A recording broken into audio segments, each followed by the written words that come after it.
I think tatama siya dito mga bay. Yan, what's up mga bay?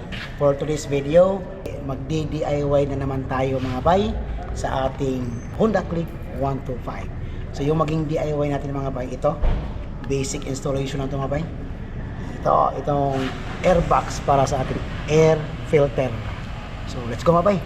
A few moments later. So una mga bay, tatanggalin natin mga bay itong mga bolt mga bay. Isa, dalawa, tatlo, apat, lima, anim, pito.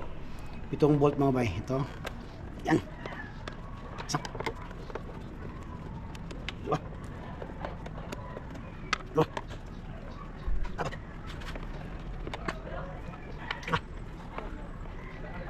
Anim.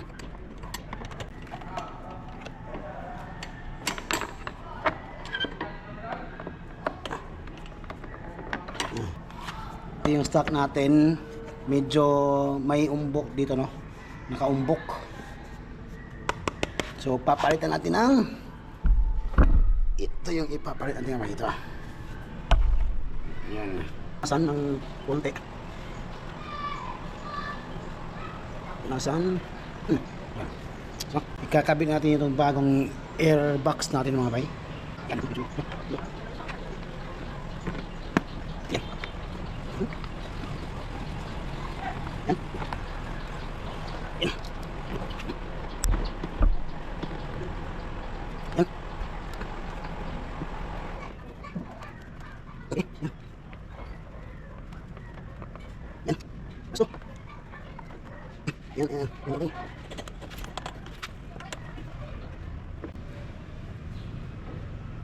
Okay.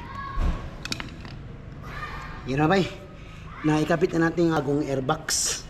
Ito mga bay, medyo I don't know mga bay kung kasya ba talaga, kaya medyo yung air filter mga bay, I think tatama siya dito mga bay, tatama siya.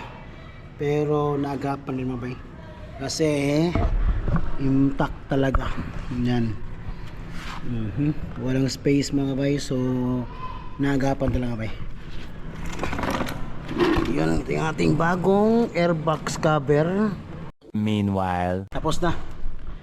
Yan yung ating bagong airbox sa ating air filter. Gumalaw kasi yung kamay natin mga bay, kaya nagdi-DIY naman tayo. So ito yung ating bagong motor.